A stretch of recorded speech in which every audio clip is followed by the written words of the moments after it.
Es para mí un gusto saludarles y dar comienzo a esta conferencia que acordamos denominar Un mundo de robots, desafíos y oportunidades para el analista de gestión. Soy Gabriel Budiño, soy docente en la Facultad de Ciencias Económicas de la Universidad de la República. En el año 2017, ya hace 3 años, la revista The New Yorker ponía en portada esta imagen, quizás movilizadora para muchos de nosotros, que da lugar a esta pregunta de si nos quedaremos todos sin trabajo, si seremos reemplazados por robots, qué va a ser de nuestro futuro, necesitamos algún otro tipo de mecanismo para vivir, para que nos alimente una economía basada en la automatización, basada en la robotización. Obviamente estas preocupaciones son una preocupación clara para muchas personas de distintos sectores, pero también es una preocupación muy fuerte para quienes trabajamos en gestión. Varias veces he preguntado a audiencias, a colegas, cómo se sienten en relación a las tecnologías de la información y la comunicación, y me gusta generalmente proponerles esto como dinámica de buscar palabras que empiecen con T, con I, con sí, utilizando este acrónimo de esta abreviatura de las tecnologías de la información, para encontrar palabras que reflejen un poco esos sentimientos, esas sensaciones que tenemos en relación a las TIC. Ahí me he encontrado con que aparecen generalmente cosas como innovación, como capacitación, como transformación, como también como complejidad, como incertidumbre, como tiempo, ¿sí? Es decir, sin duda, las tecnologías nos generan ese doble juego de querer sumarnos a esto, de querer participar, de aprovecharlo como parte de los procesos de transformación, de aprendizaje, de crecimiento, pero también nos surgen muchas dudas, muchas incertidumbres. Sabemos que se requiere mucho más tiempo, dedicación para hacer ese aprendizaje, para pasar por esta etapa de transformación. Las tecnologías son muchas y son muy variadas. En estos últimos años nos hemos acostumbrado a algunas de ellas, como los sistemas RP, los sistemas integrados de gestión, la firma electrónica, la facturación electrónica, hasta los informes XBRL en muchos de nuestros países. Pero obviamente esto va bastante más allá. Tenemos un auge muy importante de herramientas analíticas vinculadas a Business Intelligence. Tenemos todo el mundo del cloud computing, del software as a service, de la computación en la nube. Una explosión enorme de aplicaciones móviles, de impresión 3D, de big data. Hemos escuchado hablar mucho de Internet de las Cosas, de inteligencia artificial, de machine learning. El e-commerce ha tomado un protagonismo enorme, más aún en tiempos de pandemia, donde las empresas han encontrado en el comercio digital una forma de sobrevivir, de salir adelante en este tipo de situaciones. Pero también empezamos a ver otras cosas quizás un poquito raras y complejas para nosotros, como pueden ser los chatbots, esos chats automatizados con robots que responden a nuestros clientes ante las preguntas. También hemos empezado a ver que el blockchain se consolida, que las criptomonedas crecen y que significan un nuevo desafío para poder explicar cómo funciona la economía, las bases monetarias y el concepto de dinero. Pero también tienen efectos en otras cosas como los contratos, las relaciones de confianza y las entidades certificadoras. La realidad aumentada, la realidad virtual, las redes sociales han presentado a la tecnología como un fuerte movilizador de las organizaciones, pero también de las personas. Y estamos muy condicionados por lo que ha sido la industria del cine y del entretenimiento en relación a cómo vemos la tecnología y cómo vemos a estos robots que ocuparían nuestros puestos de trabajo. Recordemos que en el año 68 aparece 2001, una odisea del espacio, con aquella computadora HAL que tomaba el control de la vida de los humanos. Antes ya había aparecido el dibujito aquel de Astro Boy, ese niño robot que cumplía funciones de niño con capacidades de superhéroe. Obviamente, mucho más tarde hemos visto robots con formato androide, con formato humano, en películas como Yo Robot de 2004, donde también está latente eso de robots que toman el control, ¿no? Que empiezan a sentir, que mezclan emociones humanas con capacidades adicionales de un robot. Obviamente los villanos han sido protagonistas en la historia del cine vinculados con tecnología y todos recordamos el T-800 Terminator del año 84 y también, por supuesto, a Darth Vader en Star Wars desde el año 1977 en adelante. Justo hace unas semanas moría el actor que estaba tras esa máscara. En el año 87 conocimos un Robocop, donde el concepto de robot se parecía mucho más al de Darth Vader, es decir, la mezcla de tecnología para hacer sobrevivir a una persona tras la muerte, que a aquel Terminator que era un robot con forma humana, ¿no? Algo más similar a lo que mencionaba de Yo Robot, por ejemplo. Pero también en el año 97 algunos recordarán a Gattaca, una película que hablaba sobre la selección genética y la intervención del humano en la selección natural y la preocupación de llegar a una persona perfecta y una sociedad donde se valoraba esa programación genética o esa selección de las personas. Obviamente este mundo de tecnología lo vimos muy relacionado a esos robots que controlan el mundo, pero también lo vimos relacionado a mejorar nuestras capacidades individuales. A lo mejor algunos de ustedes recuerdan al Doctor Octopus de Spider-Man 2 en el 2004, que tenía esos tentáculos o brazos robotizados que le permitían, en teoría, tener una mayor capacidad, una mayor fuerza.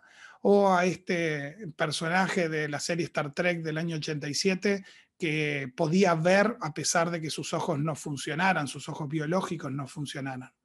Y ahora en una serie del 2018 de Star Trek veíamos también esto de personas fusionadas con tecnología, que en la serie se llama cyborgs, y que tienen que ver con esta mezcla de organismos vivos con tecnología. Pero esto no es solo ciencia ficción. Desde el año 57 existe el implante coclear que le brinda la posibilidad a niños y adultos de escuchar a pesar de que no funcione su oído natural. Y vamos más allá.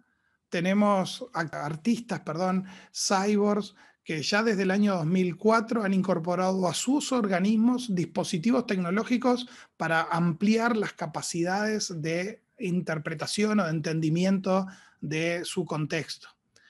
Neil, por ejemplo, tiene esa especie de antena conectada a su cerebro para percibir los colores como ondas de sonido. Y Moon Rivas tiene un implante bajo la piel que es un sismógrafo para poder bailar al ritmo de las vibraciones del planeta. Obviamente estas tecnologías son transformadoras de nuestra vida. Recordemos que los seres humanos tenemos esta particularidad única de poder crear tecnología, de poder crear herramientas y vivir en un ciclo donde la tecnología que creamos nos transforma y al transformarnos individualmente y como sociedad podemos crear nuevas herramientas que nos vuelven a transformar. Ese ciclo ha sido base para la evolución. Estamos en un punto donde la vida es exponencial, donde los hombres y las mujeres, donde la especie humana tiene otro potencial, muy vinculado a las computadoras como hardware y software con capacidad de procesamiento de información a unos niveles disparatados, pero también robots que hacen funciones específicas, pero también la posibilidad de desarrollar robots con forma humana, androides, para realizar y sustituir tareas de humanos.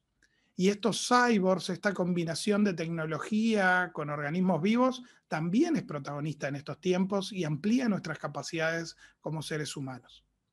A nivel de ingeniería genética es todo un mundo que tenemos para desarrollar con fuertes desafíos éticos acerca de cuál será el futuro de nuestra especie, el futuro de nuestras sociedades y nuestros futuros individuales. Estas tecnologías que por ahora parecen como todavía muy de ciencia ficción, ya las empezamos a ver como pequeños pasos donde la tecnología forma parte de nuestra vida cotidiana, ya no solo en un celular o en una computadora, sino también en dispositivos que, por ejemplo, están tomando nuestro pulso o nuestra presión o nuestra temperatura en forma permanente, con bandas deportivas que cuentan nuestros pasos o empezaremos a encontrar ropa que tiene algunos sensores adicionales. Internet de las cosas ha marcado un antes y un después en cuanto a la capacidad que tenemos de interpretar el mundo. Obviamente, algunos pioneros en los próximos años comenzarán a sustituir partes biológicas por partes automatizables o robotizables.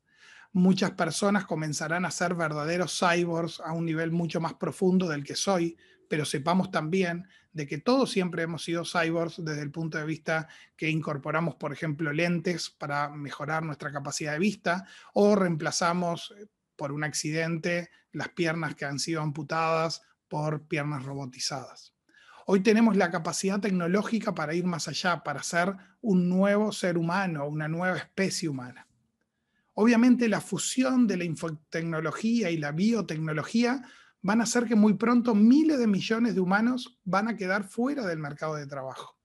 Como bien dice Yuval Noah Harari en este libro 21 lecciones para el siglo XXI, que recomiendo como una visión de corto plazo acerca de entender estos procesos de transformación.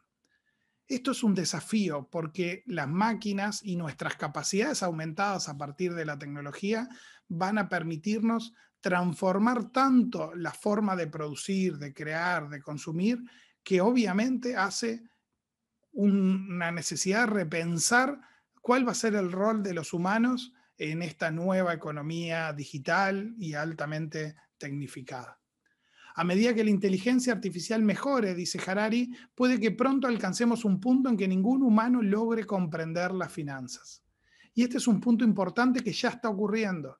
Las grandes computadoras, la inteligencia artificial, machine learning, todas esas herramientas que permiten, por ejemplo, predecir el comportamiento humano o que permiten evaluar con altos grados de certeza el nivel de poder de pago de un crédito, por ejemplo, hacen que nos cueste mucho ya entender cómo es que se están tomando esas decisiones en la bolsa de valores o en el análisis crediticio.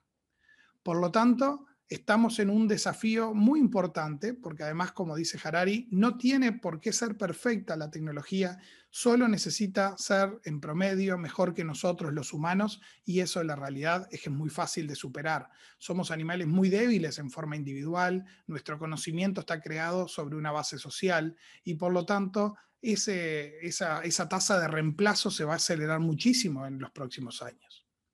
¿Esto quiere decir que todas las noticias son negativas? ¿Esto quiere decir que ya no tendremos lugar como asesores de gestión para las organizaciones? ¿Que los costos van a estar todos calculados automáticamente por grandes equipos informáticos y nuestro rol va a desaparecer? Por ahora no lo sabemos. Vamos a charlar a continuación algunas de estas cosas, pero lo que es claro es que debemos preguntarnos si vamos a seguir haciendo lo mismo. En un mundo que cambia a este ritmo, a esta tasa y con estos desafíos tan importantes, la pregunta es, ¿vamos a seguir haciendo lo mismo? La transformación digital, la digitalización de las empresas, tiene que ver con el uso de tecnologías digitales para cambiar un modelo de negocios, proporcionar nuevos ingresos y oportunidades de producción de valor. Es un proceso para mudarse a un negocio digital que todavía muy bien no sabemos qué es y por eso decimos que es una definición en versión beta. Estamos en un proceso de transformación tan fuerte que no sabemos exactamente hacia dónde nos dirigimos. Obviamente, tenemos que abordar esto desde el punto de vista de la gestión, entendiendo de que no solo se trata de ahorrar costos, de que acá hay implicaciones estratégicas que tienen que ver con la innovación y con la transformación. Se nos presentan desafíos relacionados a la gobernanza de la información. ¿Cómo vamos a manejar estos volúmenes de información financiera y no financiera? Deberíamos ver cómo vamos a hacer la cobertura funcional, cómo vamos a adaptarnos a estos cambios, cómo vamos a aportar valor a las organizaciones que necesitan pasar por este proceso de transformación. Necesitamos dialogar con la gente de tecnología, entender el estado de la tecnología y poder tener un lenguaje en común con informáticos, con proveedores de software, con implementadores, consultores, que nos ayuden a comprender cómo la tecnología agrega valor a la organización. Obviamente estamos en un mundo de transformación, en medio de un proceso de cambio y por lo tanto tenemos que atender los dos mundos, la capa rígida, nuestros sistemas transaccionales, la contabilidad tradicional, la contabilidad de gestión, los RP, y al mismo tiempo trabajar en el impulso de una capa flexible que nos permite innovar, que nos permita acompañar ese proceso de transformación, probar nuevas cosas, adoptar nuevas tecnologías rápidamente. Y en este contexto hay que medir mucho. Y seguramente comencemos con medir el costo de adquisición de la tecnología, pero tenemos que medir mucho el impacto en los resultados, en cómo se transforman nuestras organizaciones, qué pasa con nuestros competidores. Tenemos mucho para aportar en este sentido.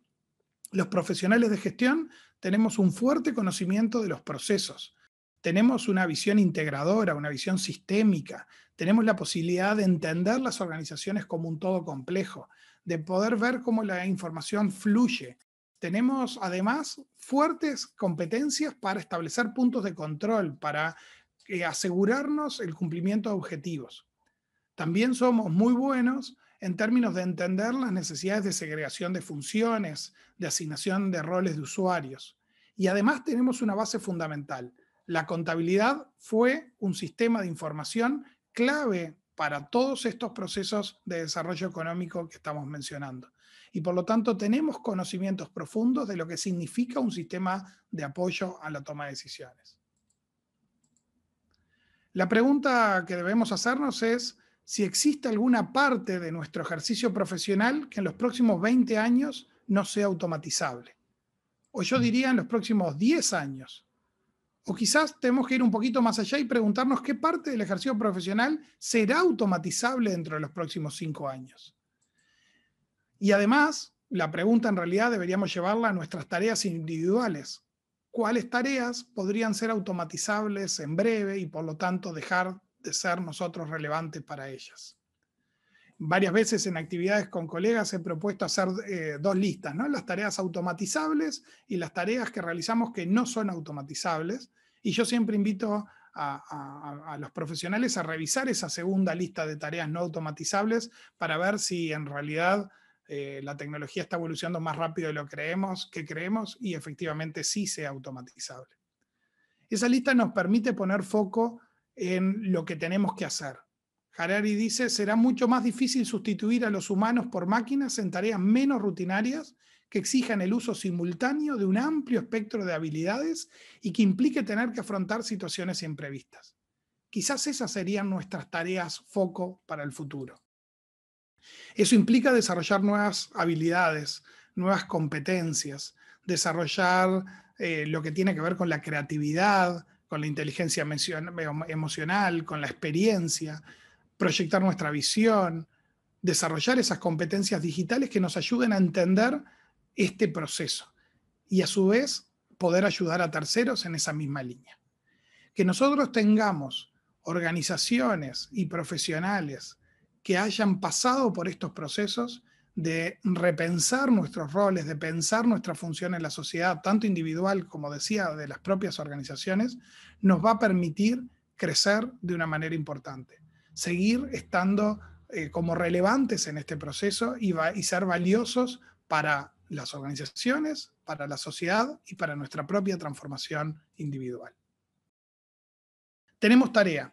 Tenemos que implementar cambios en nuestras prácticas profesionales ahora, como forma de empezar ya a transformarnos. No esperar a ver qué va a pasar con ciertas tecnologías, tomarle las riendas al asunto y acercarnos a estos profesionales o a estos expertos en ciertas herramientas para ver cómo esas funcionalidades pueden sumar valor a las organizaciones.